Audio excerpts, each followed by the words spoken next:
Hello and welcome to the SuperShow podcast. I am your host, Alex Jones, and with me, as always, is the very knowledgeable, the industry. I'm trying to think of a good word. Jamie, I've messed Titan? up. The industry titan of Yeah. gaming is Jamie. Hello, Jamie. How you Uh, doing? Thank you. I'm doing very well. You wouldn't be the first person to call me that, nor will you be the last, because if I continue to refer to myself as that, I'm sure it will catch on eventually. Titan as well. I love that. It's a great phrase to use to describe you. You are big in the game and in the games Well, industry. now I feel like we're getting into fat shaming territory, and I'd really wish you hadn't gone there, Jonesy. Like, did I have a massive burrito that is not sitting particularly well with me right prior to recording this podcast? Yes. Do we need to let the world know? No. I had a burrito too. What are the chances? Really? There Did you yours go. have Mexican rice in it that you're having your gut question for the next few hours? No Mexican rice, but I did put hot sauce into it. Mine was a homemade burrito. Made Oh. it for the fam. Made some burritos and tacos because it's Taco Tuesday. We're a little bit late this week. We're a day late. So thank you for joining us. Anyone who is out there joining us in YouTube land for the live version of this. We are on YouTube and Twitter at Super Show Pod. We're also available on podcasting platforms on Talking, Spotify, iTunes, and Google Podcasts. And we're on PaisleyRadio.com as well Thursdays at 10 p.m. But with all that good stuff out the way, I also, Jamie, have two super chats that I want to give a little shout out. They were from last Ooh. week because we weren't Yeah. live last week. We were pre-recorded, not like this week. So we got two that came in from one from Brimstone, who said, I really don't know how to feel about this product. The fact is it's a tablet with a controller glued onto it. It just distresses me for some reason. And that was in reference to the PlayStation Portal and some of the reveals we had for the device. I totally get what he means. It is very much a tablet with like half a control, like a controller that's been cut in two and Oh, glued on the edges. yeah. Even ignoring all the pros and cons that we went through on last week's episode, if you just focus on the aesthetics of the PlayStation Portal, I can see why there would be something quite distressing about it to certain individuals, because it does look like a homebrew piece of kit that's been like MacGyvered together with a dual sense and a small tablet. Maybe I'm alone. I like it. I think it looks smart. Like I think I said this on last week's show. Like I do think it looks like a cool bit of kit. But when the people have said, "Hey man, it looks like someone has cobbled this together," I'm like, yeah, I can kind of see that as well. Um, Yeah. I should clarify. We didn't mention this last week, and a few people have then questioned it. And the one, indeed, a very good friend of the show, of course, Chris, who mentioned this in our WhatsApp group, was that there's a little bit of confusion around the fact that PlayStation are bringing out their own Link headphones. So this is like their version of Bluetooth. You won't be able to use normal Bluetooth headsets with this. You're going to have to buy Sony's proprietary tech to get some wireless audio in there. It does have a 3.5mm jack for traditional headphones, which is something we didn't say last week, but apparently some people don't think it's got that. They think it's just wireless and that you have to buy these new headphones. I think Chris said, like, what the hell? Do you have to play this on mute? And I was like, okay, I do have to mention this week that you don't have to play it on mute. You can plug some good old school headphones into it.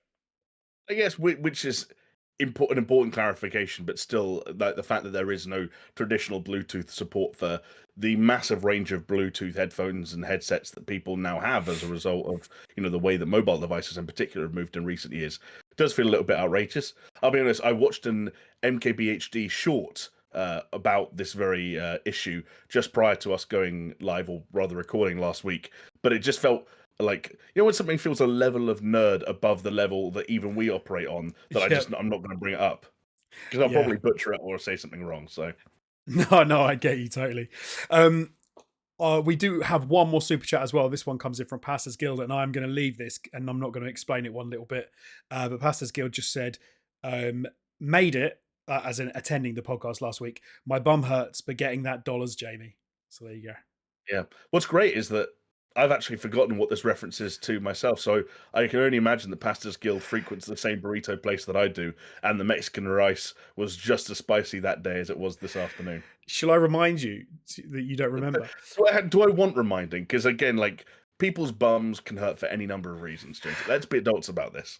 No, it was actually much tamer than that. It was in reference to a new feature which we are going to do at the beginning of each month, which you did very well last week, which was to give Oh, people a little rundown of games that are coming out in the following month. And I said we'll do that for free. Like you don't have, because he said how much do I have to super chat, and I said we'll do it for free. That's a great idea. Then at the beginning of every month we can say these games are coming out, and you said no, I want $2,500 in a super chat before we do that. And he said he'd have to walk the street a lot in order to get that much oh, money. there we go. I mean, There you go. he's made a little bit of a dent in it with that super chat. Past the school, still a long way to go. So keep walking those streets, keep hustling. But appreciate the shift, and soon too appreciate the money. Yes. I haven't. I've been very silly. I haven't rearranged our news stories this week into the order I want to chat about them. But it seems to make complete sense, Jamie, that we do the thing that people like it when we do and don't like it when we don't do, is to go with the titled top story first. That would make a lot of sense. Yeah. So we're gonna. Sorry. It's like, oh no, I was gonna say, because there's always like, for as much as we do have a pretty regular crowd who stop by, whether it's like on the live stream or on the audio version, whatever it is, there's always a few stragglers who clearly just get the most random of YouTube recommendations and click on this video enticed by your mastery of the worlds of both title and thumbnail, Jonesy, only to realize they're watching a 2-hour long video and they're like, and they say, when do they get to the bit that I know that they're going to get to? It's now. Yeah, when do we get to the bit I actually clicked on this for to check out? It's now. We're going to do it now. Do you know what? In the past, we haven't done it straight away. And the reason is because it's like a paper or a magazine. You don't want to give away the goods first because then people listen and then they just go. And so we used to talk about the other stories first. But no, we're going to do the good stuff first. So we will later on be talking about Valve deleting 90,000 Smurf accounts, and we will also talk about Volition being closed down. But first up, we need to talk about Starfield because the reviews dropped. What day was it? No, Saturday? Oh my goodness, I can't even remember. I think it might have even been Thursday. Was it Thursday the 31st? Because I think that might have been when early access went live. Because it was kind of tied in. That Remember, sounds like about right. the reviews dropped, and then the next day, people who ordered the premium edition or the Constellation edition, whatever it was, And that was could get their early access. Yes, no, I think you are right. That was the first, wasn't it? So yeah, no, it would make sense. It was the 31st. Yeah, it was an interesting one. I think when we went into that sort of end of the embargo, there was already a little bit of war of words on X, because you had some people that were saying that it was going to be, the best game ever, and you had some people saying boring walking simulator, or like boring, you can't walk completely around a planet. And this is where we were at last week. Is the sort of things we were discussing. But now, as of now, the reviews have come out, and it is currently sitting at an 86 and an 88. So an 86 on Xbox Series X, and a PC version's got an 88. So very close together. Let's call it 87 for ease. There we go. Boom. Nice, yeah. Which is a very good score. Like an 87, it's just under that 90. But it doesn't feel quite as clean cut as it should be, right? For some reason, and I'm not trying to be like unfair here, but yeah, for some reason it feels like an 86 with an asterisk. The reason being, well, we're going to get to it. Yeah, let me throw out some more sort of stats and some figures, and then we'll have a chat about it.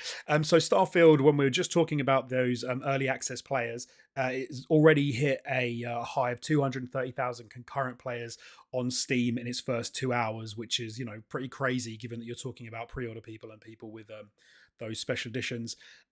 It was the 6th highest peak of concurrent users on Steam in the past 24 hours, even though the game hasn't even come out. So it doesn't actually come out until tonight at midnight, 6th of September, but like midnight tonight. I'm hoping, because I'm kind of hoping that we finish this podcast and then I can head over there and have a little play, but we'll find out. But what made it a little bit strange was some of the big hitters, when it comes to review scores, didn't give it an 86, didn't even give it an 80. We're talking 70s from GameSpot and from IGN, which have to be disappointing, surely, for Bethesda and for Xbox. I guess so. It's funny because traditionally I'd have suggested that like a publisher or a developer wouldn't particularly care about reviews from an individual outlet, because reviews from an individual outlet represent the reviews and opinions of an individual person. It's even less relevant to the bigger picture. And review aggregation and Metacritic scores have become so important, even on an industry level. I mean, we hear stories all the time about studios or developers that are contracted to certain games, and achieving certain scores on Metacritic are actually, that's written into contracts nowadays. That's the point that we've reached. So I still feel like the big overall number is more important. But when you talk about both GameSpot and IGN both going a certain way, and that way being perhaps slightly under expectations, it's interesting, and it becomes more noteworthy when, again, the average is sitting at a very, very respectable 86, and you think about like the landscape is such that if you took IGN and GameSpot out of that entirely, which I'm sure there are a lot of the more hardcore Xbox fanboys would love to do, you end up with an even higher average. Right? But such is the nature of maths, from if I remember anything from being at school, Jonesy. And so, like, I actually don't know whether or not they care that much. I do think that there are some individuals that feel a little bit bummed out. Like, there's a guy whose name, I believe it's Aaron Greenberg, who I think works in kind of like the social and community side of Xbox. And he did one of those things where he was sort of like posting, or I can't remember if he was posting or reposting one of those tweets that grab every single review score and like try and kind of give an overall picture of what the critical landscape for a game is, and very noticeably left GameSpot and IGN off that list. When you're leaving the two biggest websites, gaming websites, I should clarify, in the world off a list of review scores, you're very intentionally trying to either obscure the fact that they got those scores from those outlets, or you're not happy with those outlets and you don't want them on this, what is essentially a piece of PR material. So I reckon there are absolutely people at Bethesda that care, but important bottom line is that the high 80s for Metacritic or an open critic score, I'm sure was the ballpark target, and they got that. I think they should be pleased in that sense. It's funny. I would love to know what their contract says. Well, That'd be really interesting to actually know. they probably don't have one. Like, contracts are usually when you're outsourcing, right? So like it was when, for example, Fallout New Vegas, ironically, was one where Obsidian were kind of brought into the fold by Bethesda to develop that. And you often get sort of Metacritic scores with bonuses attached to them in those kind of contracts. But I mean, this is Bethesda self-publishing, so there wouldn't have been such a. But I very much doubt Microsoft is implementing like review score bonuses on Bethesda. Like, I see. I wouldn't be surprised at all. Like if to be fair, it's not going to be. It won't be in the same way, but surely like there's some end of year bonuses tied, because then they're Xbox oh, employees, right? So there's going to I be mean, there's surely going to be some end of year if you talk bonuses about like tied to that. end of year bonuses and employee bonuses, maybe it feels brutal. I think To like go to I'm like least oh, surprising thing ever if that's the case. I don't know. I put it this way: I have not seen or witnessed any first-hand experience of employee bonuses being tied to Metacritic scores. I have worked in environments where employee bonuses are dished out based on other more manageable and sort of like less unpredictable variables. In my experience, Fair enough. I wanted to give a little bit of a, a bit of a grounding as to where this kind of falls within sort of other Bethesda titles, because I think some people have called this, look, hey, it's Fallout 4 in space. Some people have said it's Mm, not as good as it's not as good as Fallout 3. Don't expect it, to be thinking it's up there. So let's just give it a little bit of where it sits in that lot. So Fallout 3, which I will say like is my Bethesda game of all time. Like I absolutely love Fallout 3. It introduced me to the genre. And even with its issues with its bad combat, etc., fantastic storyline, world building, and all of that. So that's a 91. Um, okay. you've then got Fallout New Vegas, which is often touted as being even better than Fallout 3. Not one personally I Yep. played, but is a real fan favorite. So that's an 84. And then you've got Fallout 4, which is between an 84 and an 87. Um, also, average and 88 on Xbox. So let's call that an 86. So that is level pegging with Starfield, which I think kind of gives it a Hey, little hang bit on, more. Jonesy. You're doing fake. You're fake newsing us. You Uh, didn't do any of the Elder uh, Scrolls games. oh no, I haven't done any of the Elder Scrolls games. No, because I Yeah, because Skyrim has to be mid 90s, right? I can't remember, but I guess. the only reason I haven't is because it's I think all the comparisons I've seen are much more Fallout than. But we can do That, Elder no, Scrolls. yeah, Ah, that's just because of genre, like so and like thematic genre, not gameplay genre. no, you're absolutely right. You are right. Skyrim is tricky because it has been released a total of 3,278 times on different This is platforms. true. Let's review the definitive version, which is the Amazon Echo version. Was an Echo version. I'm trying to find. Okay, so on PC in Yeah. 2011, Elder Scrolls got a 94. Um, Okay. I will also say that the 360 version, which I feel like would have been the de facto version that was reviewed at the time, got a 96 okay. based on 89 critics, which is 3 times as many as reviewed the PC. So that's again that's best game of all time territory, and I think that kind of is consistent with how most people still feel about Skyrim to this day, with some dissenting voices in the mix. Oh, like the fact that people still talk about Skyrim and how amazing it is, absolutely is is ridiculous. I think honestly, I have a little bit of a theory here that some of the big outlets like IGN, GameSpot have maybe been burnt by the situation with Cyberpunk and coming out and taking a game which wasn't perfect and just going, "Hey, it's a 100 out of 10." Sorry, 100 out of 100. Um, Pretty impressive yeah, stuff. very Todd Howard impressive. does it again. Um, and maybe they're trying to position themselves in being like, no, look, it's a good game, we're trying to be realistic, and by giving it a good score. But then we bump into the constant argument or constant question when it comes to reviews: is 7 out of 10 good, or is 7 out of 10 bad? Yeah. Which again, like, so I've been glancing over at chat every now and then, and I want a quick shout out to Shellshock, who said, "If I've learned anything from Starfield, it's that I absolutely hate the gaming sphere as a whole now." And as someone who has tried to spend, actively tries to spend as little time on platforms like X as possible, but inevitably avoids doing so and ends up living on there in any downtime I get from work. Like, yeah, it's been horrible. Like, this has been amongst the most horrible times as someone whose For You page is tailored to video games, to be on that platform for about as long as I can remember. It's not the critics' fault. It's not that there's anything particularly noteworthy even about IGN or GameSpot's reviews or the consensus. As you and I were joking about before the podcast even started, the consensus is that Starfield's good. Like, there's no confusion whatsoever. Yeah. Like 86, 88, they're great fucking scores. Two people who reviewed it said it was good, not great, or maybe good but not good but not quite great kind of thing. But who cares? The problem comes down to something I think it was Jason Schreier I saw say it, and maybe this is a little bit too heady, but I kind of get what he was talking about, where he said that language depends on or relies on shared definition, and gamers do not have a shared definition of what a 7 out of 10 is. That's such If a you good point. if you if you think a game is going to be absolute cack, like it looks like a fucking disaster, and it gets a 7 out of 10, when Dead Island 2 gets a 7 out of 10, you're like, oh my god, how did they pull that out the bag? When Cyberpunk 2077 gets a 7 out of 10, you're like, this is the biggest catastrophe since I lost a loved one. Like, this is life altering stuff, and I don't know what to do with myself. I'm in pieces. My entire psyche is shattered.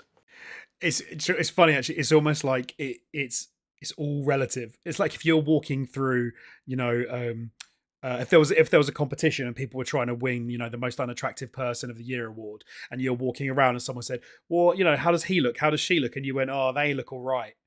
And Yeah, that's like, oh, that's not what you want. But hey, they look all right in this environment. But you then go to like a Victoria's Secret show, and then you say someone looks all right, they probably look absolutely ridiculously good. Like, it's all relative. yeah.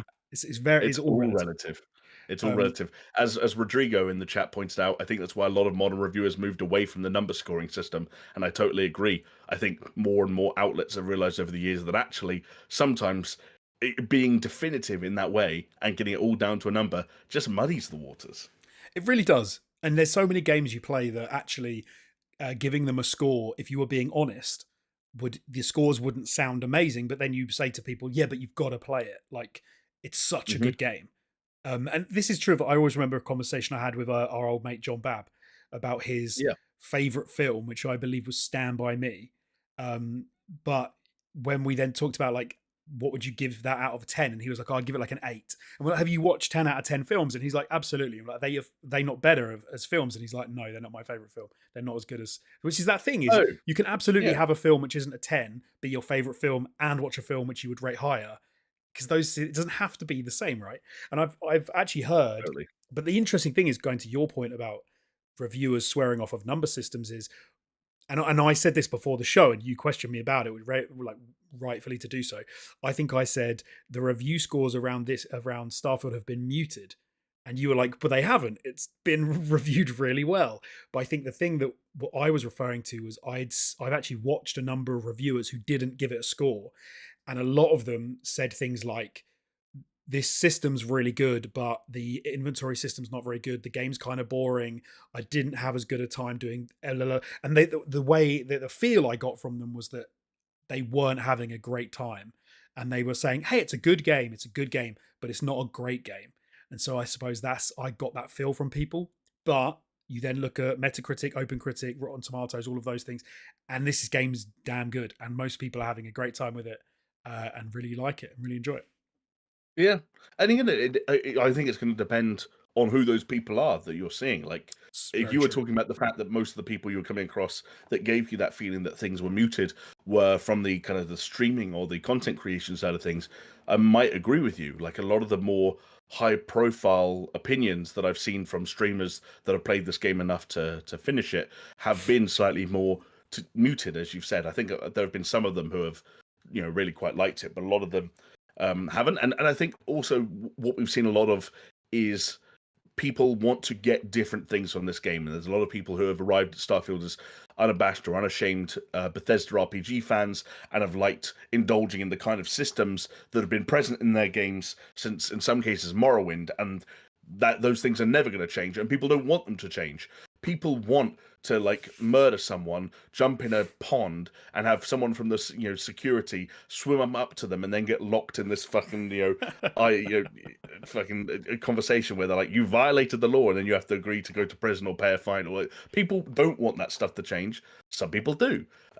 Some people really value the main story quest of an RPG, and the writing or the narrative that kind of runs through the middle of that. Some people slightly less so.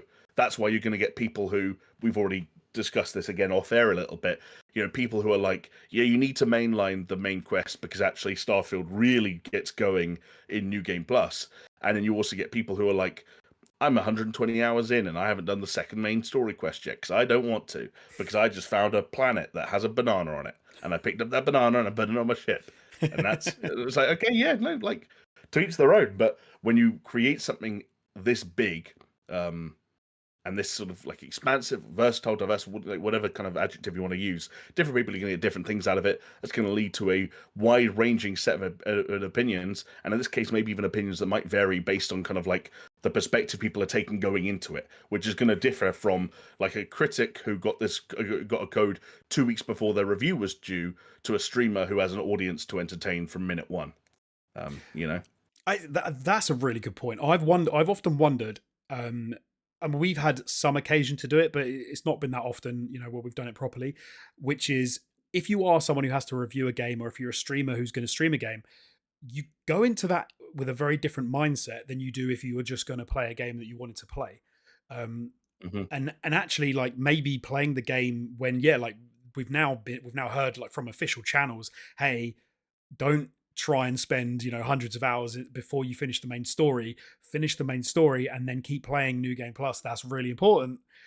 You may have people that completely skip them, skip past them, and they had no idea that was what they should have been doing, and they got to the end of that story and they were like, finish with the game. Now I'm going to write my review and I'm going to give it a Yeah. score.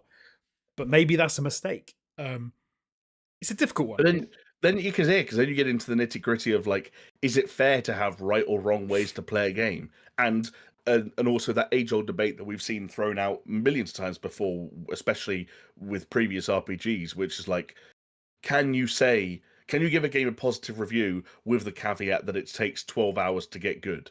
Like, is that fair? Like, Right. can you expect that of the average player? And I think, again, mileage may vary, as with all things video games. Very true. Like, a lot of people may drop off before Yeah. they get anywhere near that. But I know one thing, Jamie, which is that there are two people sitting here who are going to be playing this very soon. Um, Yeah. so we'll be able to get a bit more into it next week when we've both played it. Yeah, it's funny because when we talked about Starfield last week, what was the news that we were talking? We were talking about the leaks and people The arguing tiling about of the planets. exactly whether or not planets were truly traversable. Which again, the game is fundamentally out if you have a big enough wallet, and those kinds of debates are still going on. You've still got Alana Pierce out there who flew her ship for 7 hours straight. Did you see Oh, this? was it her that did it to Pluto? Yeah, to get to Pluto, and you still have all of that kind of stuff going on. Um, and then this week we're sat here talking about reviews, and then next week we're going to be sat here talking about our opinions. So it's going to be. I apologise basically to the folks at home who don't care at all about Starfield because there will be 3 weeks of Starfield chatter. But I promise, no Marvel's Avengers level of longevity. No, absolutely not. It's actually interesting you brought up the Alana. I didn't realize it was Alana Pierce who did it, but if there was one thing that could just represent like the silliness of how it's become with Starfield, so Alana Pierce flew for 7.5 hours in real time, reached Pluto in her ship, didn't fast travel. Okay, um, Hmm. I then because people were saying you really do that, and we're saying you can't, you can't. Um, so that was one side saying you can't. She did it and proved you can. I then saw an article, the headline of which was sure, you technically may be able to fly from one planet to another in real time, but here's why you wouldn't. And I'm like, Yeah, that is such a like how if your argument was you can't do something, someone's shown you can do it, and then you're going, oh yeah, but you wouldn't know. Like, of course you wouldn't. That's why the fast travel's there because you don't want 7.5 hours just flying in but a straight line. But that's not the point. You said you I couldn't. I know. I think the point is perhaps less. Again, I didn't read the article, but trying to prove the redundancy of some of the arguments that people were trying to have before the game came out. It's exactly what we talked about last week. This idea of like picking a tile and then hitting an invisible wall and getting a message. Like no one wants to run in for 30 minutes in one direction with nothing happening. No No. one wants to fly for 7.5 hours of real time, and so it means that none of these like these are limitations that don't matter. And when limitations don't matter, they almost don't become limitations anymore. And I think I'm glad that some of that chatter has kind of died out this week, but there are still, to tap into what we were talking about earlier, a seemingly endless number of people who usually have some variation of like Kratos or God of War fan art, either as their profile picture or their banner on Twitter, who are like making a real mountain out of a molehill over the degree to which Bethesda misled anyone on just how open-ended the exploration of this game was. When it all just seems fine.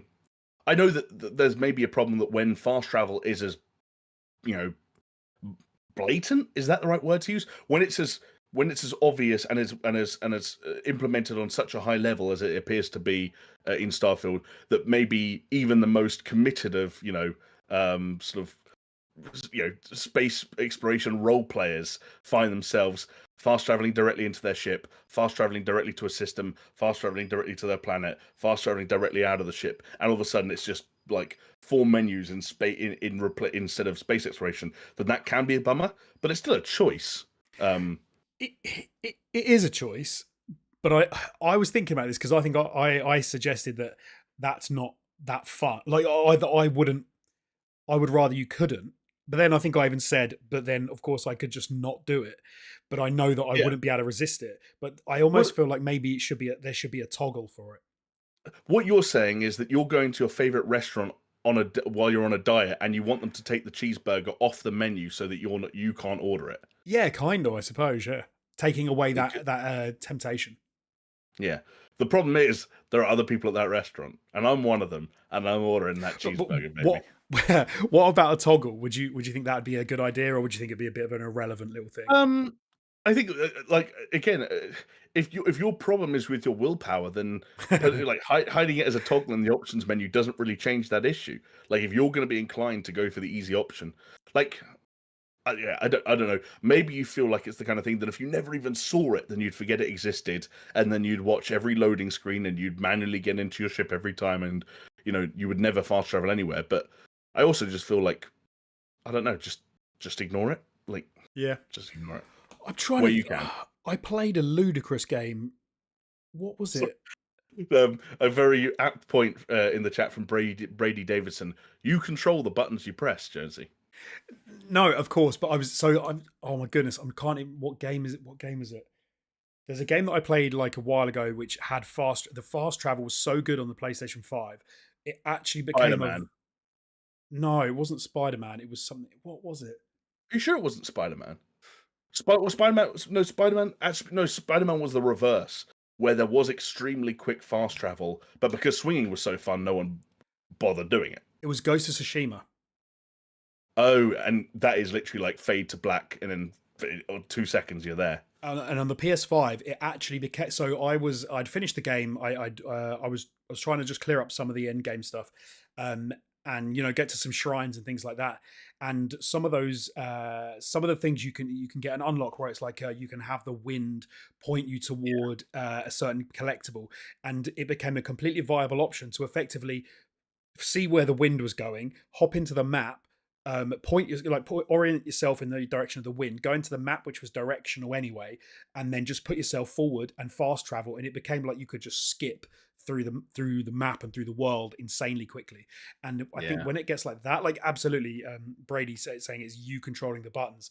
But if that wasn't, and this was Endgame, so this is different, right? This is Endgame. I don't know if that was. I don't think that would have been possible earlier on in the game. Maybe it would have been. Depends if you how you skill. Like you can spend your upgrade points on those wind abilities if you want to, but Right. most people during the game are probably going to prioritize combat stuff. You know. No, so I think I did as well. So I don't think I could have done that early before I'd finished the actual like main story. But that's that I can. That is then hard to resist if you know it's available. But at the same time, it could absolutely ruin your experience of a game if you could use it too early on. Which I suppose was my one fear of Starfield is if it is this sort of like planet trotting adventure game and you can just too quickly hop Mm, from one place to another, yeah, are you going to lose some of the gameplay feel to it? But yeah, again, it's your choice to push the button. So yeah. Again, the counter argument is, yeah, don't push the button. Like I get what you're saying about Ghost of Tsushima, but on the flip side, Jonesy, don't push the button. don't push the button. um I see. I'm trying to think of like a things I think it could actually be a bad thing. So for if you can go to one place, buy something to trade, and then fast travel to the place to sell it and get more for it, and you could effectively just like cheese it, so you could just get a load of money really easily like that. Like that sort of thing would bug me, but I haven't Oh, heard of but anyone doing that. a counter theory though to that, don't push the button. But see, but then Like again, you intentionally manipulating a system to cheese the game for your own benefit, then complaining about the fact that you broke the game by doing that. That's you still you every scenario that we can possibly come up with for this, every hypothetical, like you've created your own problem. but Like, oh how no, I generated a large amount of money unrealistically quickly because I decided to fast travel between two vendors. but why do then developers and studios uh patch games to take out ways of like farming certain elements, certain things, if it is a case of just don't do it if you want to enjoy the game? But devs do go in and fix games so you can't do it. Because I think exploits are a negative thing, but exploits that arise around the usage of like borderline necessary features or features that like are otherwise unavoidable, then that's just the nature of the beast. Fair, fair. I don't know, like yeah, Well, there we go. Well, Starfield comes out in about 3 hours. Oh no, blimey, 2 hours. So we'll be able to find out for ourselves. Although apparently the first 4 or 5 hours of that game are pretty dry and slow as you get into the main story. So it might be yeah. a while. I actually watched someone a group of people who I think I quite like tried to watch some streaming Starfield and I got bored, so I stopped. But Right. I think it was them. They could be a bit slow in the early. You know, when you're watching someone who's really struggling to get to grips with the game, and you're like, I understand these mechanics better than you, and I don't have the controller in my hand. Like, please figure this out. And then Yeah. eventually you give up. It was one of those. I had a friend who bought the early access, so it spent like I don't know how much it would have been, to get the premium version. Tried to play it on his Xbox. Um, couldn't. It was like, oh, this is. I don't know if he couldn't play it. I mean, I assume it's not playable on like an earlier version of the Xbox. I don't know. I don't Yeah, know. yeah. I'm pretty sure. Is it just Series S and X? Well, so he'd bought this version, realized at like 7 in the morning when he should have been able to play it that he couldn't. So he went out and bought an Xbox Series S just so he could play Starfield, and then like got home absolutely like insanely tired, and then tried to sit through the opening 5 to 6 hours, which were very slow, and then just couldn't stay awake because he's Yeah. just so tired. If they were buying a Series S, then that seems to suggest that they must have owned like a 1 or a 1X or something prior, and yeah. Yeah, I'm not actually sure what he had, but he's got a ridiculous PC as well. But it's for his work, so he doesn't want to put games on it. Like, should have Oh, just yeah. done. Where's the fun in that? Like, I'm waiting for the PC that my employers are about to send me before I start playing it because it's better than my personal one at this stage. So Fair. Well, there you go. That's Starfield. We won't talk about it as long next week. We'll maybe just give you our opinions of where we're up to so far. you cannot make that guarantee, Jonesy. I know what we're like. And it'll probably be so many things you want to talk about as well. Like, this game's amazing, or this game, oh, I really hate this system. Well, probably talk about fast travel and be like, it's nowhere near as good as fast travel. It needs to be more fast. It needs to be quicker. Yeah, exactly. I should be able to push the button more often. Indeed. But now, Jamie, I want to talk about some people that have already pushed the button. I want to talk about some of our patrons who've gone over to patreon.com and have signed up to help support this channel, help keep us coming back week after week to do this podcast. I don't know if they're playing Starfield, if they're going to play Starfield. Hopefully they'll let us know on our Discord, which they've joined up to for only $2 a month. But there are other tiers there as well. They've got some other content that you can get over on our Patreon. I would like to give a shout out to some of them. There are some names on screen right now that you can see, but I would also like to read out some names. I'm talking Aaron Cameron, Athletic Gravy, Brimstone, Cole K, Ice Not Rock Salt, Jesper Camdown Nielsen, Leo Murger, Mindful Pig, Mr. Anthropic, Pastors Guild, and the big dogs, the members of the board, is Brett Z, aka Shellshock, Geometric Potter, Hacksaw Book Reed, Manuel Guerrero, and Peaswad. Thank you all so much for supporting us week on week. It truly does mean a lot.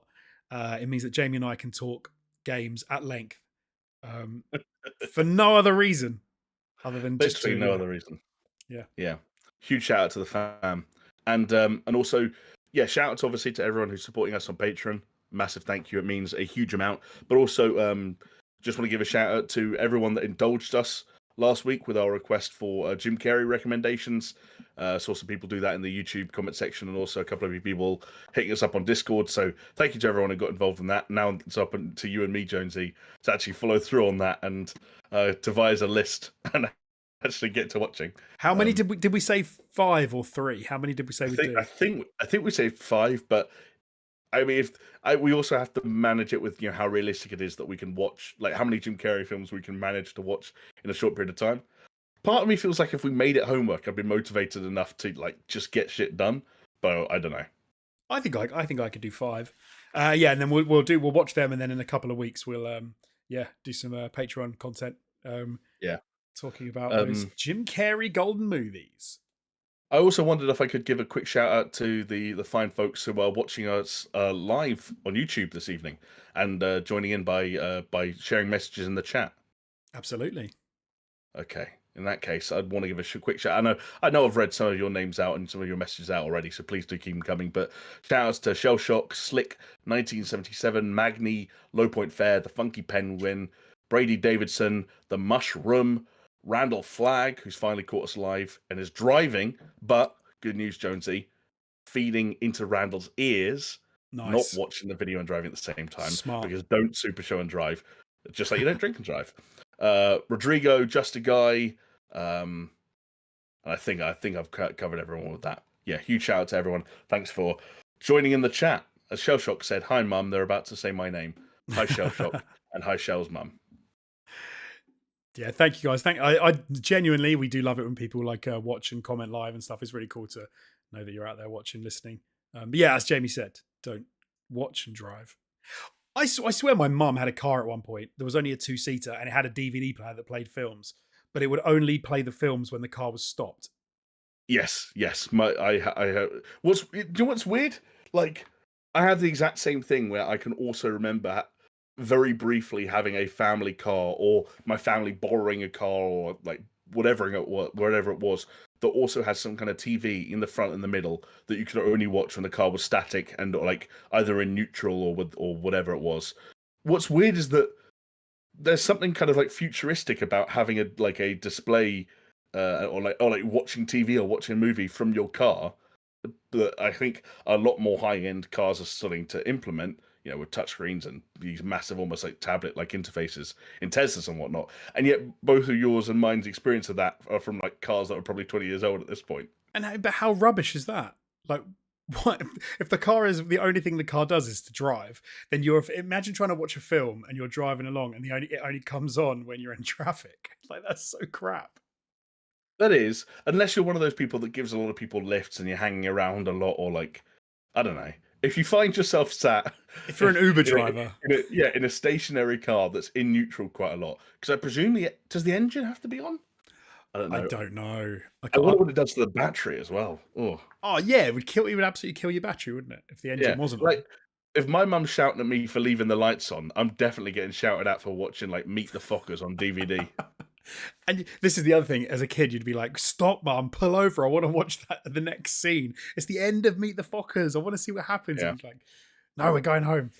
It's weird the rules your parents taught you from like being a passenger in their car growing up. Like you cannot drive for any significant distance with one of the lights on the car, like the interior lights on, especially at nighttime.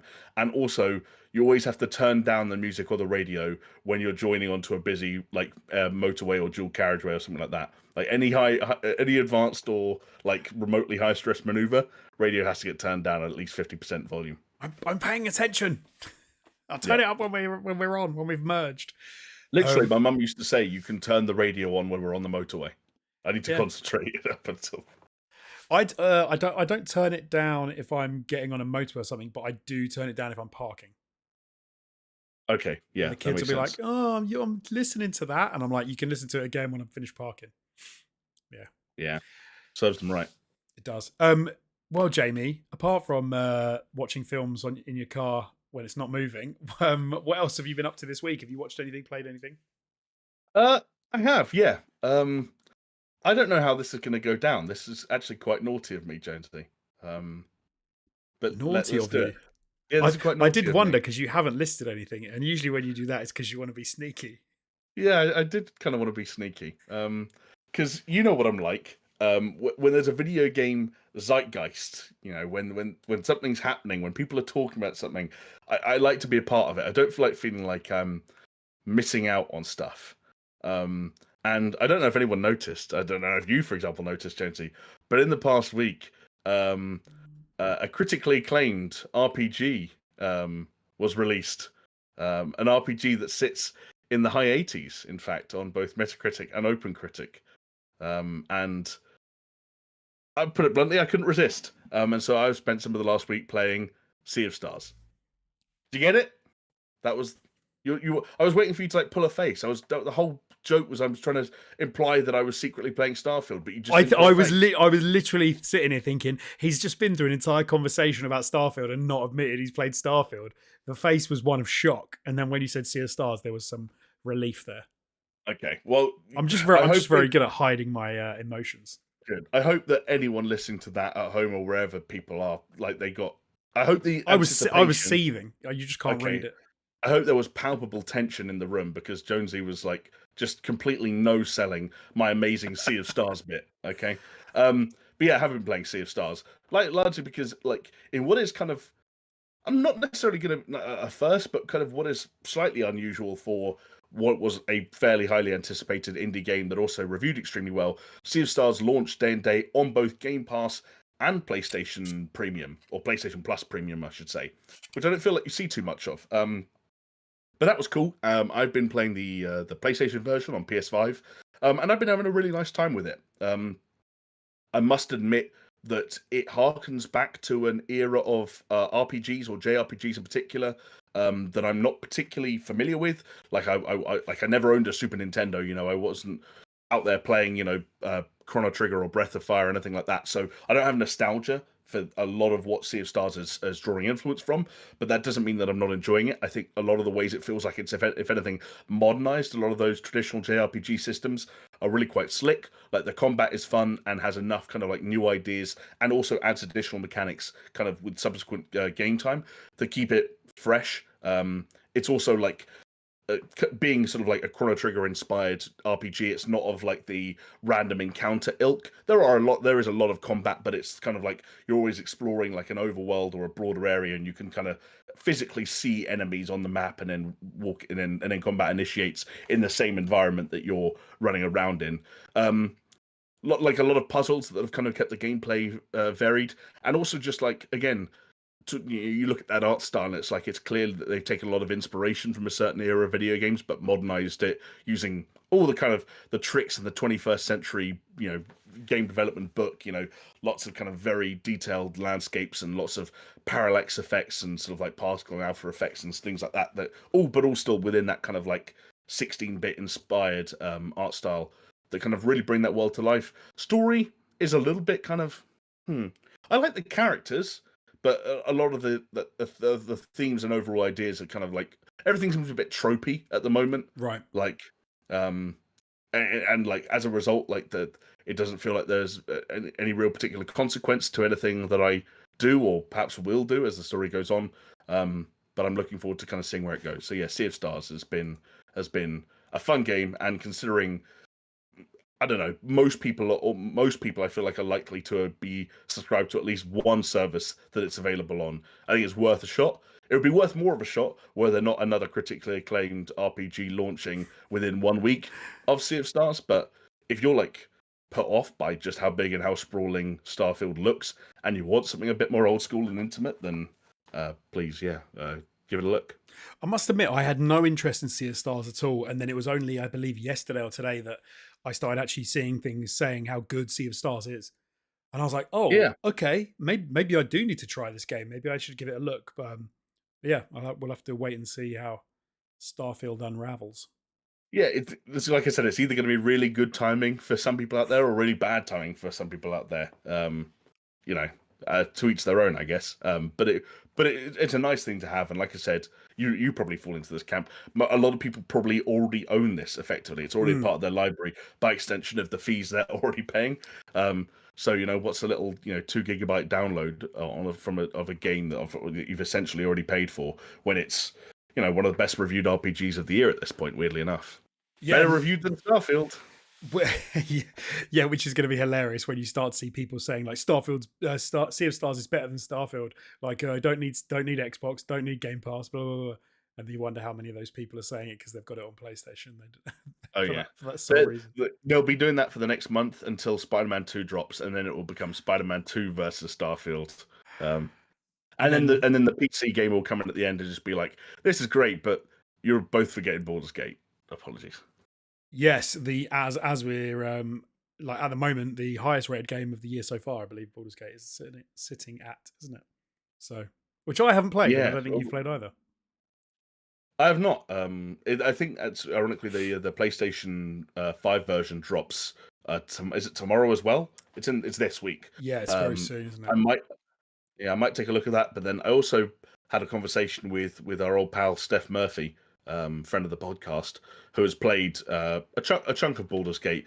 And when someone didn't really vibe with something, or it didn't really click with them, and they describe why, and it's for a lot of the same reasons that you also have like hang-ups about going into it yourself. Right. So there was a bit of that going on. Okay. But we'll see. We'll see. It's going to be harder and harder to ignore as we get towards the end of the year, and people keep talking about how it's the de facto game of the year, bar none. And then it's like, okay, well, I'll probably play it. Fair. I've been playing something new. Would you like to Have hear you about now? it? I have.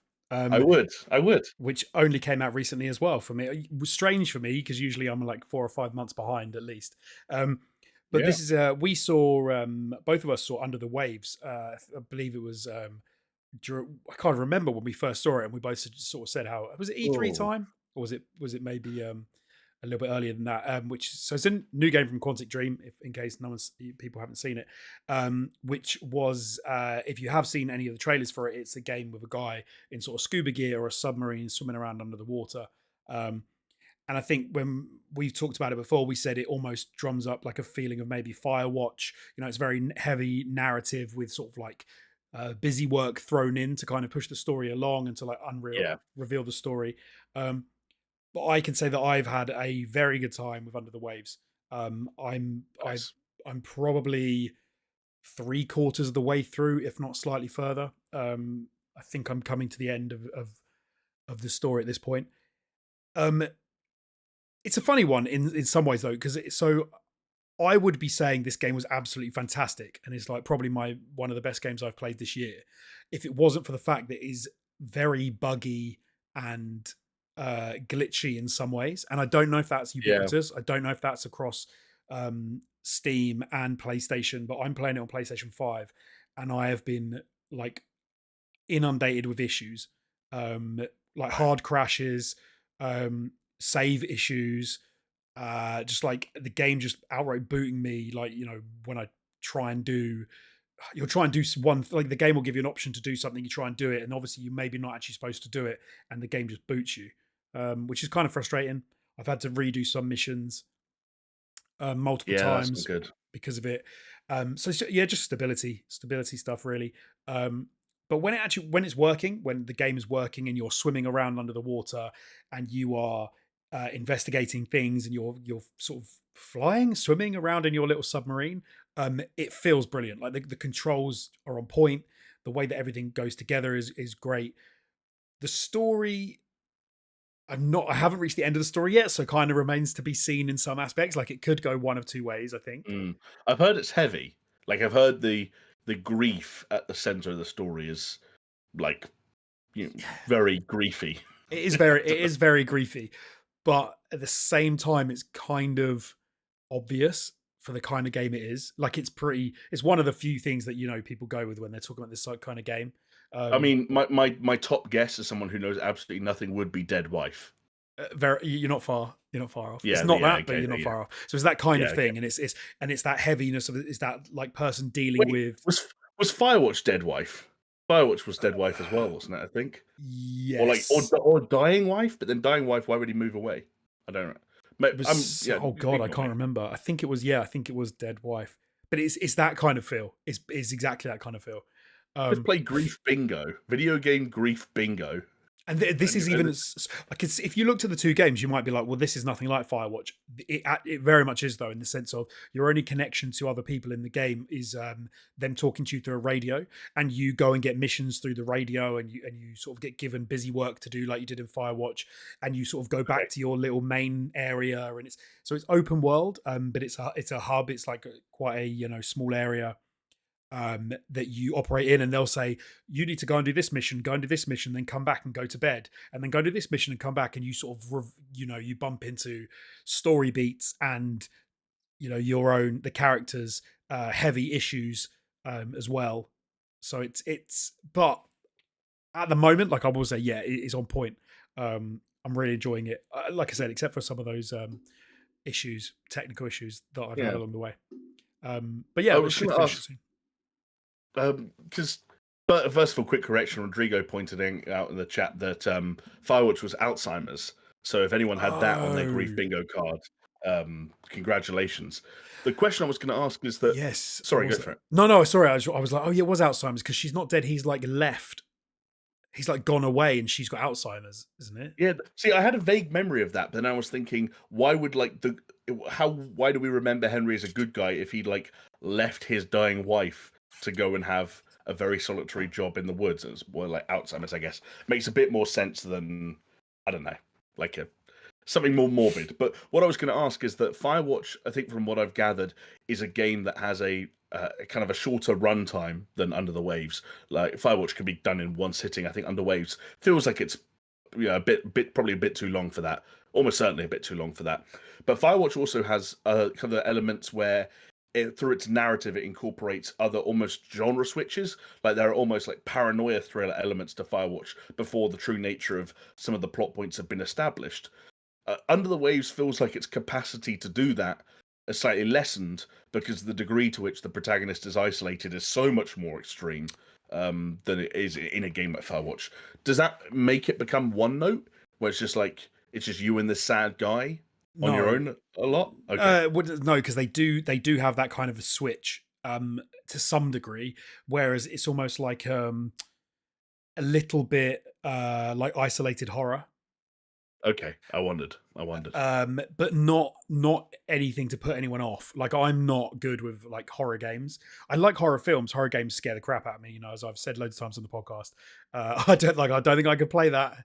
Where this is more like it feels like it's teetering on the edge of everything could go horribly wrong and there could be horror, like, and it could turn into an outright horror game. But it Okay, doesn't go that far. It just interesting. it sometimes messes around with you and suggests that maybe it will, but it doesn't. For me, it hasn't yet, and I'm like I said, I'm pretty sure because I think the runtime is maybe like 7.5 to 8 hours or so. Yeah, that's Um, what I heard. yeah, and I must be maybe 6 hours in. Um, uh, but the one thing I will that I don't think it would put anyone off. It is a little bit heavy-handed with the pro environmental kind of stuff, Oh, yeah, I heard about some of those but not themes. not as bad as you'd think. It's not. It doesn't go. It's not like it is in your face, and it is kind of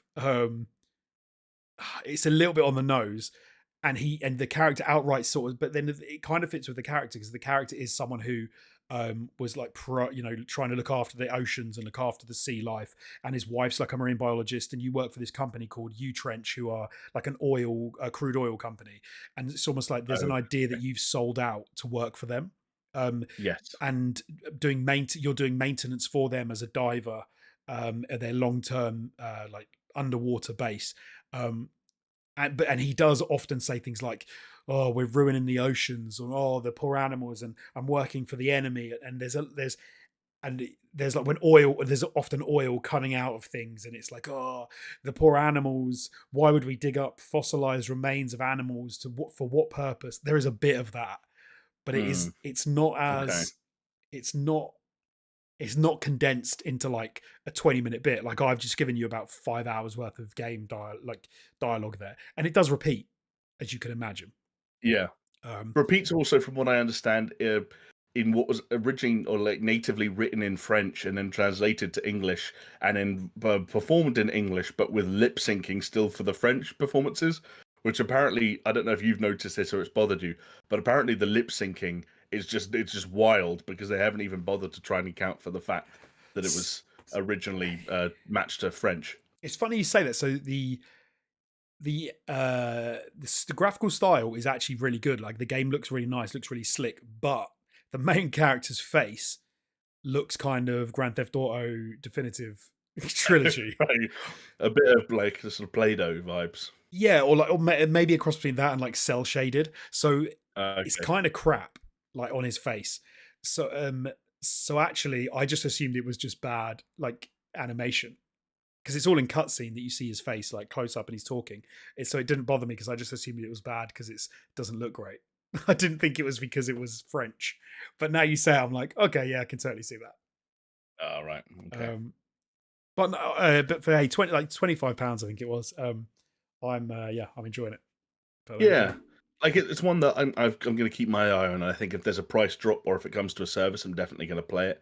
I put it this way: I was found myself intrigued by some of the story ideas, and I didn't spoil them for myself. There's another story-driven game that has released in the past few weeks that got considerably worse reviews than Under the Waves, which I did spoil for myself, and I was glad I spoiled for myself because I was like, that would have not been worth the time I put into it. What was Um, that? Fort Solis. Oh, right, yeah. No, I think we talked about it before, didn't we? And I was like, yeah, I don't think I'm into it. It's got some interesting ideas, but like the A to B to C story is like that's what you want people to like invest 5 hours into of Oh, like a wow, walk. okay. Um, uh, that's just my opinion. Also, um, I'll keep this really brief because I think the fact that I completely forgot about it maybe speaks a lot to my thoughts on it. But you just reminded me during that I also played and completed an entire game this past week. Go on. Put it this way, you mentioning the idea of heavy-handed themes jogged my memory. There's this game that I kept noticing because every time I went on OpenCritic have this thing called like the 2023 Hall of Fame, and it's Right. basically just like the highest reviewed games of the year. And I kept seeing this game on that list called Videoverse, and it was there basically because it's only got I think 9 or 10 reviews from critics, but like a lot of them are really quite positive. Like it got 5 out of 5 from the Guardian and stuff like that kind of bumped it up. And now this visual novel game developed by one person that is like 4 hours long is OpenCritic's like fifth best game of the year. So I was like, what is going on here? And then I read some reviews and they piqued my interest. So I went out and actually I bought it on Steam because similar situation. This it was like £11 and I was like, fuck it, like I'll see what happens. And I didn't like it nearly as much as some critics appeared to. Um, it's basically like a visual novel set within set on like so the player character who's a 15-year-old boy living in Germany um owns a console called the Shark and the console's on its last legs. It's already been replaced by a newer console called the Dolphin, but he's one of these people who hasn't moved on to the next console. And one of the things he's really into is that it kind of has its own social media platform that's like within the OS of the game console called Videoverse, that, as the name would suggest, kind of like meshes ideas from like the Miiverse that like Nintendo have had in the past, and also other more traditional like social media ideas like like instant messaging chat stuff, which is where a lot of the narrative elements take place. Um, and it's kind of like an interesting exploration of what it's like to be a part of a community that minor spoiler alert for Videoverse, but a community that finds out it's going to get shut down, and like this idea of like who's moving on to the next console. Oh, they're going to start charging for the service on the next console. Some people are going to tag out. You know that kind of like there's that meme that some people share of like how it hits for people in the fields where they go on their Xbox for the first time and they see someone they used to play Halo with every day and it's like last online 9 years ago and you're like, oh, Right. like we were best mates for a summer. It feels like a visual novel that's trying to tap into some of those Okay. kind of feelings and some of the angst and like the emotions that as many of us as teenagers attach to these kind of situations and the friendships and relationships we made and the kind of awkward dynamics between how well do you really know someone, when is it, if ever, the right time to suggest like that there could be a real life component to a relationship like that. And it's all mixed in with also a little bit of like teen drama on the kind of more romantic front, which I didn't think it handled particularly well, because I think it undermined some of the other themes and ideas that the game had, and it essentially just almost becomes a romance like visual novel, more so than anything else, to its detriment. But it definitely has some interesting ideas. It also, I won't spoil them, and I don't want to kind of like beat you over the head with it, but it also had some pretty heavy-handed ideas, um, Right. where like you're as a when you use Videoverse in the game, you're very heavily encouraged to moderate the platform by like reporting people who leave negative comments or and like as though they're real users. And there's people who have like these really kind of awkwardly stilted conversations where like about like whether it's gender or sexuality or ableism and stuff like that. And it's kind of like, oh, the individual behind this game's politics are very front and center in these conversations, and I'm now playing the role of the good guy community member who has to report all the things that I can tell the developer very clearly disagrees with, regardless of whether or not I do. Right. Um, anyway, yeah, Videoverse. It's an I don't know. I was sort of like tepid on it in the end. It's interesting how some games like that, some people seem to review them because they obviously like the idea of the game, and then they go, "Oh yeah, I really like the idea of this game." And then other people, if it was more like we were saying with Starfield and like a general, board of reviewers, they'd probably get reviewed down a hell of a lot more. Maybe. Like I bought it because I like the idea of the game, but the ironic thing of like turning the Xbox 360 on, the meme of seeing that person last online 11 years ago, that almost like hits me in the heart more than Right. in some ways more than like Videoverse did across 4 hours. Like it doesn't always it for me. and like where my nostalgia lies, or where my, I guess, emotions lie, for want of a better way of putting it. He didn't always tap into them in the way that it clearly did for like the person who reviewed it for The Guardian, who was gushing over the game in a way that it just didn't resonate with me, which is a shame. But that's just the way games work, especially when they're kind of like very, very personal, narrative-driven visual novels. It's not going to connect with everyone. I think it was developed by literally one individual, so you know, that those kind of thing happens. But still, by all means, if it piqued anyone's interest, I recommend reading some of the reviews, and then absolutely nothing to be ashamed of when it comes to supporting independent developers. Yeah, no, absolutely. So It's a hell of a thing when someone makes a game all on their own. absolutely, Well, more power to them. from the very personal Jamie to about as impersonal as you can get, because in our next news story we are talking about the fact that Valve, I was calling them Valve have deleted 90,000 Smurf accounts from Dota 2 because my computer's freaking out. Hopefully we're still live on the internet. I've still got you loud and clear, buddy, if that's any consolation. Oh no, it wasn't that. It was the fact that my it said Discord had just was disconnecting, but we still seem to be online, so that's all good. Yeah, but no, from the very personal to impersonal, because Smurf accounts, if you don't know, which are what have been deleted from Dota 2, Smurf accounts are accounts which people use when playing a game like Dota 2. If they don't want to play like a ranked match which matches them to the right lobby that they're supposed to be in, and basically allows them to go in and be a dick in the game, to grief, to cheat, to be pretty horrendous, to abandon games when they're not doing too well, and just to kind of have a no consequences game, which I can see the appeal for to some degree, but Valve were having none of it, because in 2 recent communications that they put out to players, they had twice referenced the fact that smurfing is not something they think is okay. They, talked about cheating. They've talked about people sort of like ruining the player experience, and they have tried to tell the player base, look, we don't think this is cool. We don't think this is fun. We don't think this is fair to people, that you are you're causing other people to have a worse experience.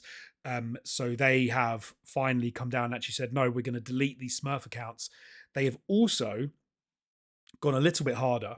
They've actually said, I'm going to tell you exactly what they've said, something that they may do in future. They've said, additionally to the deleting of the Smurfed accounts, we have traced every single one of these Smurf accounts back to its main account. Going forward, a main account found associated with a Smurf account could result in a wide range of punishments, from temporary adjustments to behavior scores to permanent account bans for people that continue to do it. Which is, I think, is them taking a very definitive stance on this entire thing. Yeah, it's pretty definitive, I guess. It's also pretty what's it like? They offer up a pretty diverse range of potential punishments for people doing this. It kind of reminds me of when you go to America and all of a sudden you're inundated with adverts for medication, which is not something we used to from being in the UK. And of course, they have a legal obligation to read out every single side effect known to man. The last and usually most serious of which is often death. And so when I read this, there's a part of me that thinks, maybe even hopes, that punishments like temporary adjustments to behavior scores are more common than permanent account bans when it comes to smurfing. Now, that's not from my way of trying to like undermine the extent to which I think smurfing is kind of overall a shitty thing to do, but I also don't think it's worth like potentially losing a historic or extremely active or even sentimentally valuable main account, whatever the case may be. That seems a little bit extreme, but at the same time, trying to come up with ways of curbing smurfing, I'm all there for. I'm a little bit torn on the smurfing, purely because I can imagine a case whereby you're a player who plays to a high level that has a certain amount of stress and like a peril associated with every game you play. Like if you join a game and you lose and it's going to affect your standing, that's going to feel like crap. I can appreciate that you may go, do you know what? Sometimes I just want to have fun. I just want to try new stuff. I just want to enjoy the game for what it was when I first started playing. So I think maybe there's something to be said for them for Valve actually creating an outlet for people like that, where they can give people the option to play in lobbies where you might play against a new player, you might play against an experienced player. That does exist though, doesn't it? I thought there is still like the unranked or like public matchmaking, because remember Chris used to talk Yes, about pub stomping, which is when like good players go and just do like random generic public matchmaking because they know they'll still be better on average than the people they play so, against. no, yeah, you're right. I think this is because they're playing. Well, it must be that they're playing Like ranked some kind of right, matches. yeah. I think that's what's going on here. But Yeah. should there not be like do you not think there could be a sort of a ranked but unranked, like almost like a mid ground is what I'm trying to say. So you could play any levels of players can do it, and it's not going to affect anything else. But you're not talking about just No, like a completely but unranked server, because it but wouldn't work with a totally unranked server, because then any new player is going to then be sure. potentially playing really good high level players. Do you see what I'm I saying? just I do, but I think it's unattainable because like when you're How would you talking do it? about when you're talking about video games like this, or you're talking about people pining for that feeling, what they're essentially saying to themselves, in as many words, as I want to feel like I'm good. I want to be good at the game again. I Better want to than have yeah. I want to have a game where we win very easily and I get lots of kills. But the problem with games like Dota and any competitive game, a PvP game of this nature, is every kill you get is a death for someone else. Like there has to be a Yes, loser in that equation. it's very And true. what Valve are doing is ensuring that the losers are not people playing Dota for the first time at the expense of people who've played Dota for 1,000 hours, because that's a very negative onboarding experience. And ultimately, communities only shrink; they don't grow if new players are discouraged from playing by 90,000 people smurfing to shit all over them the first time they try and go into ranked. That, to be fair, that number is ridiculous. Like 90, that's maybe like a bunch of those accounts aren't used, or maybe they're old accounts, but that is a hell of a lot of people that of their player base who are Yeah, smurfing on a well, like maybe you got to assume it's a regular basis, otherwise why would they have found the accounts, I suppose. if you were the 10th fastest person in the world when it came to running the 100 meters, like that is I'd sympathize with you, because that's a really awkward position to be, because you are the 10th fastest person on planet Earth and you're going to come last in every single race you run. Do you know what Yeah, you yeah, know you're what I gonna mean? come And like, 10th out of yeah, 10 every time. yeah, and here's the thing: there's nothing from stopping you from like going down to the park on a Sunday and challenging some random bloke to a race, and beating. And if that makes you feel good, it doesn't. But like, if a professional athlete and turned around and went like, it's like, can I just not just play against some people who are much worse than me this weekend? I miss feeling when it's I miss running the 100 meters against people who run it in 10.5 seconds. It's like, what are you talking about? I don't know. Like You're that's see, you're kind of convincing me back the other way again, though. we all want that. If I offered you a Call of Duty lobby right now where you were guaranteed to be the best player in the world, and I said to you, Jonesy, if you play a flawless game, you can go 50-0, you would bite my hand off. Everyone wants that Call of Duty lobby, but that Call of Duty lobby can't exist for everyone, No, because it can't. You're right. every 50-0 you get is 0-50 for someone else. Like it's just impossible. Like I, it doesn't exist. I suppose the reason I'm torn is, and there's probably loads of people like listening to this thinking like I'm just being an idiot. Like, why would I try and advocate for smurfing? But because when you your analogy about the running the race, if you say like, yeah, you're the number 10 in the world and you get beaten every single week that you go racing, you come 10th out of 10 every single time, and you could just go to the park and you could challenge anybody in the park to a race, and you're going to destroy them because you're running as any old Joe Blogs in the park. Mm. That is not the same as going to like a county level race where you know they're good, you know they're fast, and you know that the fastest racers there think they're hot shit, and then you obliterate them. There's got Yeah, to be but a feeling of like going back to when I was a big fish in a little pond. I wonder. I Yeah, think that must everyone be wants it. that feeling, but I'm just Yeah. saying like that's not really. It's like, because isn't there's a word for when people do that in pool, right? When they try and downplay how good they are to try and encourage people to gamble, like on the outcome of the Yeah. match, Is and it then reveal. shark Yeah, something? It's been a I shark or know something. pool sharks are a thing. I wasn't sure if it was sharking or like, but just like, yes, almost like sandbagging. I feel like that's actually professional wrestling terminology, but you know what I mean. Like that shit gets people beaten up. Um, it's yeah, I just. And like someone like Al Ashley in the chat making the comment about like streamers and content creators, I definitely know what it's like to watch a streamer play, like let's say a battle royale game, because that was when I was getting into watching streamers play games like Warzone and PUBG and Apex Legends were kind of really growing on platforms like Twitch. And it would suck when your favorite content creator kind of reached a ceiling where they did have lobbies that they would sometimes go into and die immediately. Yeah. And then you're watching a content creator spend more time in loading screens than in a game because whether it's through MMR or skill-based matchmaking or whatever the case may be, they've kind of reached this awkward point where they're actually in extremely well-balanced lobbies, playing people who are just as good at, if not better than them. And you then inevitably, and the content creator, start pining for the days where they could get into some dodgy lobby, maybe use a VPN, like get a cheeky Mexican Warzone lobby and drop a 20 bomb or something like that. But yeah, like, um, and that makes it even more complicated because that's, I mean, almost undoubtedly more entertaining. But it's still just, I think it's like it's a net negative for from a community perspective. It is from a community perspective, and it definitely is from a company perspective. It's like because Valve have said themselves that Dota is a game that's best played on an even playing field, and as far as they're concerned, it ruins the experience for other people who um, who aren't to the same level and are then having to play players who are much better. Which that's the one thing I completely disagree with is if you unknowingly are playing a higher ranked player who's trying to smurf, and get in play in a lobby against you, and you don't know and you don't want to do that, then that's really bad because you're then, like you said, that person's going to lose and they're going to feel quite crap, and their rank's going to go down or whatever, and it's no fault of their own. It needs to be on the up and up. They need to know what's happening.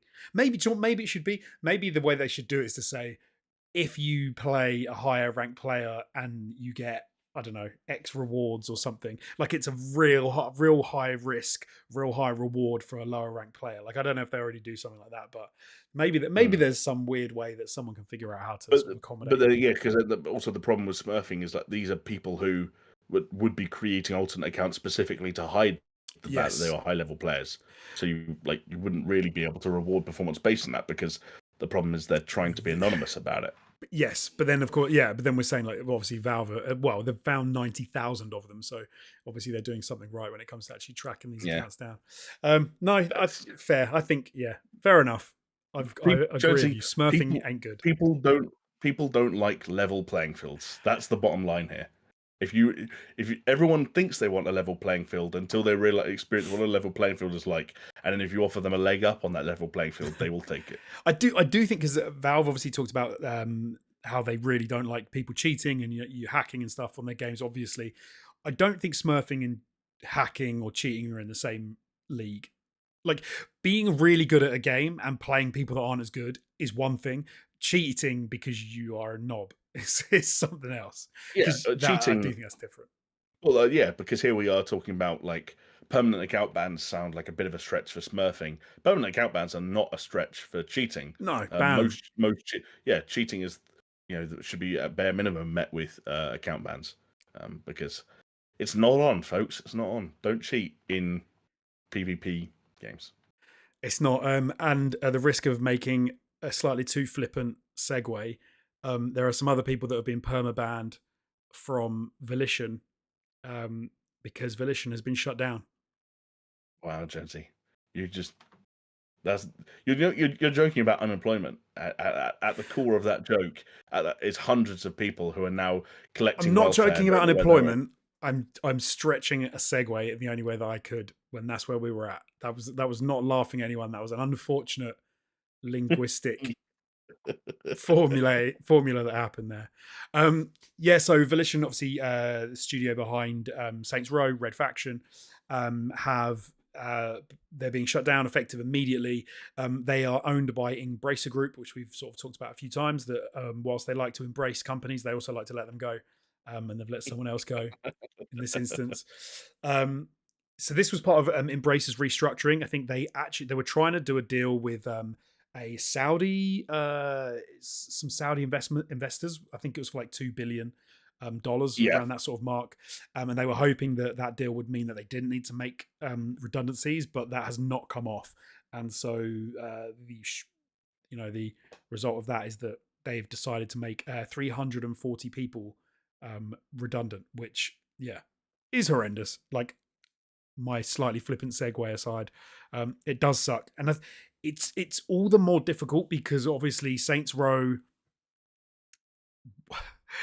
But of being nice, Saints Row was less than um, good and what we hoped it was going to be Cool. Yeah. um, earlier this year. Less than good. Yeah. Less than good. Uh, and unfortunately, in the climate we're in at the moment, underperforming is a real shame for some people. Yeah. Thoughts? I know Very sad. you're a big Saints Row fan. I know you've been a fan of Volition in the past. This does I suck. think I think that's why this kind of like sucks the most is that um Volition have been around for a long time. Volition have been around for as long as I have. In a weird kind of way of putting it. And while my kind of like personal history of Volition really only started around the time of the first Saints Row, I loved all of those Saints Row games up until their final, effort. Um, Even through that original sort of like quadrilogy or whatever you want to call it. I know some people like to split them down the middle, and some people are fans of 1 and 2, and some people are fans of 3 and 4. Like I liked all 4 of those games for what they were.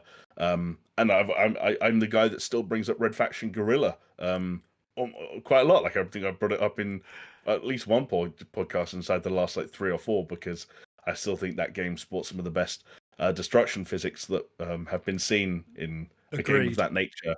The Meccano destruction, right, Jonesy? Absolutely. So it's a real bummer, and but it's a tough one when it comes to the knowing the role of Embracer Group in all of this, because you're right, like there are two kind of like sort of elements at play here. One is Embracer Group and how they have had this kind of like frustratingly like blasé approach to kind of like acquiring lots of different studios, not seeming to put a huge amount of like, or whether it's not allowing studios to put a lot of TLC into the end products, or whether it's Embracer Group and kind of like putting unfair restrictions in terms of budgetary restrictions or development timelines on these games, and the end products usually end up coming out a little bit rough around the edges. I know there haven't been a huge amount of studios necessarily that have testified to that, but at some point we are waiting for Embracer Group to come good on all these studios that they've absorbed and all the IP they now own. And Volition and that Saints Row reboot were far from being isolated incidents when it comes to Embracer Group's poor output. And then you add in that deal that did fall through with the supposed Saudi Arabian investment group or whatever they ended up being. And it's like, is this an Embracer problem? Like, are Volition kind of like the sacrificial lamb because of Embracer's bad business practices? I don't know. On the flip side, you got the fact that Saints Row reboot was a frustrating misfire. It disappointed a lot of fans. It financially underperformed, and then you go back prior to that to with Volition in particular, and obviously Agents of Mayhem. They weren't a part of Embrace Group at the time, but Agents of Mayhem did not do it for either Volition fans or gamers in general. That game underperformed massively. DLC wise, you can go back to like Gat Out of Hell, and that wasn't a big heavy hitter. And so in some respects, you're talking about, okay, even if you liked Saints Row 4, which I very much did, but I know not everyone did, even if you liked Saints Row 4, you're talking about a studio that hasn't really released a game that's fired on all cylinders for a decade. And can studios afford to remain in business if that is their track record? In a cutthroat industry as the video games industry, perhaps I don't know if this is not me not being generous enough, but perhaps the answer should be no. Like perhaps this is just a reflection of the nature of the projects they've taken on, the work they've been able to do on those projects, and the fact that between Agents of Mayhem and the Saints Row reboot, they just didn't get it right, and that's why we're here. I think the reality, as is often the case with the games industry, is that it's probably a combination of all these things, and it's a reflection on issues on the publisher side and the developer side. I just think it's a real shame because there are Volition games that will remain very close to my heart now. For as long as I'm around, and to know that team is gone, to know that like what is a 30-year-old studio just no longer exists. Like layoffs are one thing, but anyone losing their jobs in the game industry is always sad. But when an entire company can just get kind of like wiped off the face of the planet, almost reminiscent the same way that EA used to do it with like studios in the mid noughties, and Westwood and Pandemic and Maxis and whoever would just get like wiped off the face of the planet, and you're just like, fuck, man, that sucks. Like even the name is gone now. Even what that company stood for is gone now. No one ever likes seeing that. And I've got to be honest, the fact that the Saints Row IP and the Red Faction IP are still in circulation, somewhere within the Engracer Group's clutches, or brings me no like that. There's no redemptive arc to that.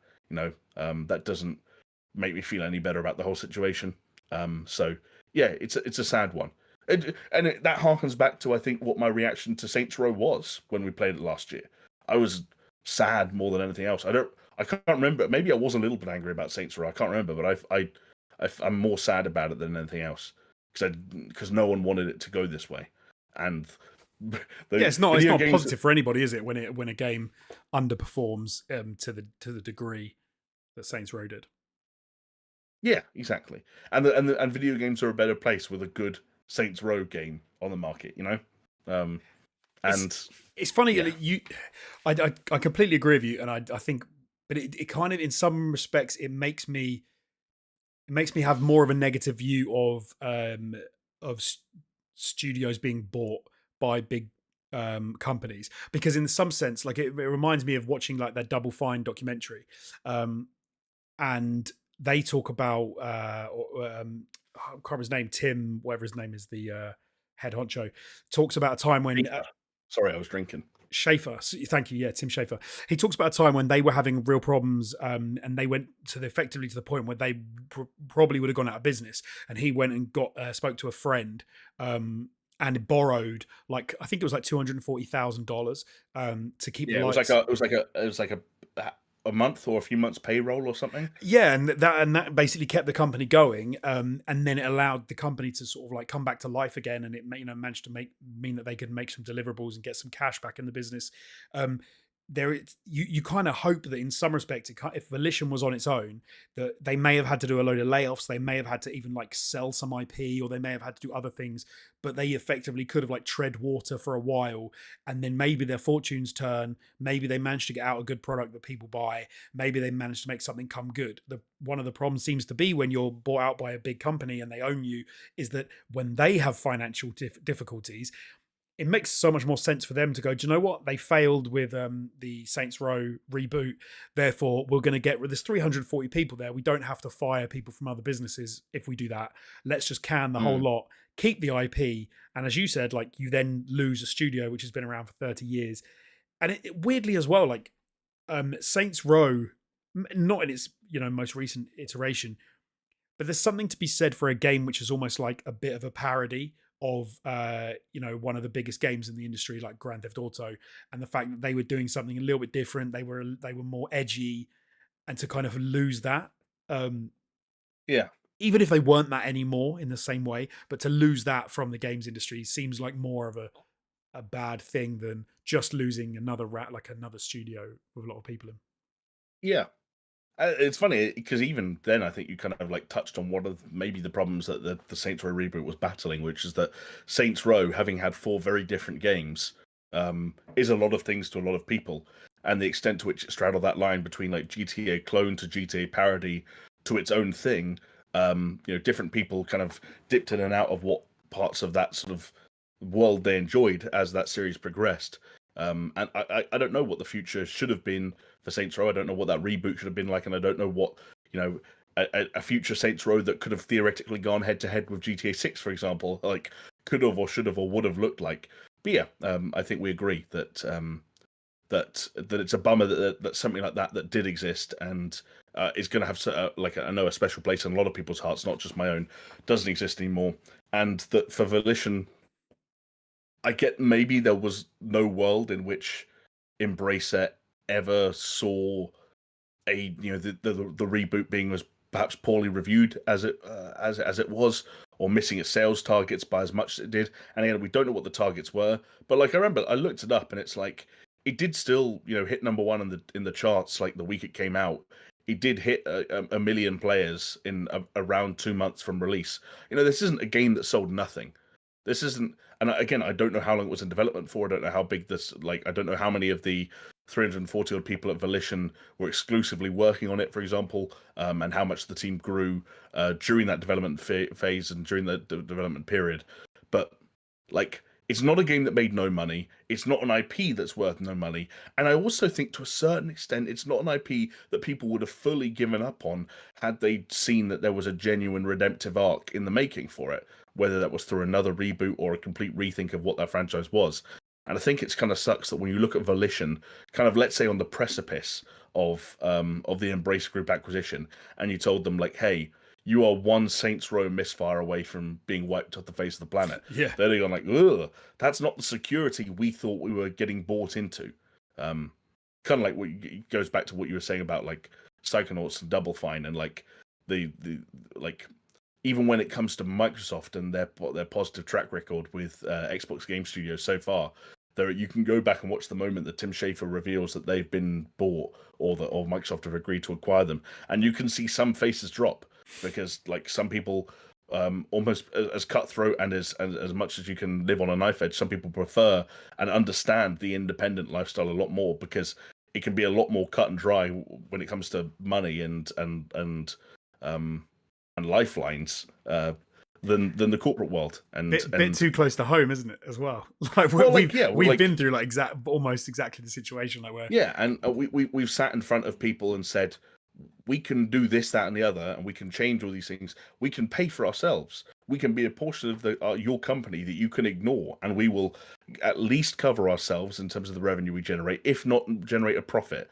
And to have someone turn around and say, we actually just, it's not really about how much money you make. We just don't really want this thing, or whether it's you or the product or anything, we don't really want you around anymore. Which when you're on your own is as an independent entity would be ridiculous. But yeah, when you're part of a big company and they're just like, actually no, it just doesn't. It's just not in our 5-year plan. It's not in our 3-year plan. It's not in our 6-month plan. See you later, bye. It's exactly. yeah. So no, but yeah, sad times for Volition. That does suck. Hopefully, it's a weird one because in some respects, like as you said, it doesn't do much to suggest that those IPs are still there floating around at Embracer Group.